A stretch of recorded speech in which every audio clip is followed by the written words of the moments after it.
psalmist said, "When I awake, I am still with thee." For the child of God, seeking the presence of the Lord is essential as each day begins.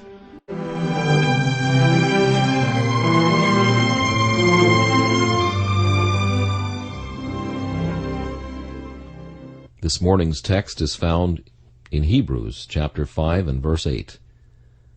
Though he were a son, yet learned he obedience by the things which he suffered. We are told that the captain of our salvation was made perfect through suffering. Therefore we who are sinful and who are far from being perfect must not wonder if we are called to pass through suffering too. Shall the head be crowned with thorns? And shall the other members of the body be rocked upon the dainty lap of ease? Must Christ pass through the seas of his own blood to win the crown? And are we to walk to heaven dry-shod in silver slippers? No. Our Master's experience teaches us that suffering is necessary, and the true-born child of God must not, would not escape it if he might.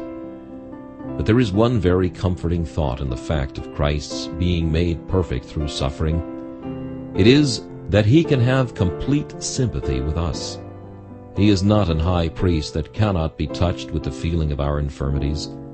In this sympathy of Christ we find a sustaining power.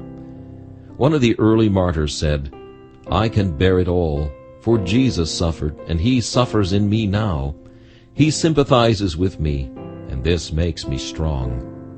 Believer, lay hold of this thought in all times of agony.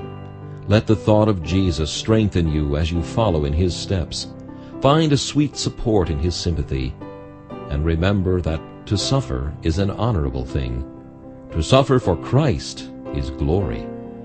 The apostles rejoiced that they were counted worthy to do this. Just so far as the Lord shall give us grace to suffer for Christ, to suffer with Christ, just so far does he honor us. The jewels of a Christian are his afflictions. The regalia of the kings whom God hath anointed are their troubles, their sorrows, and their griefs. Let us not therefore shun being honored. Let us not turn aside from being exalted.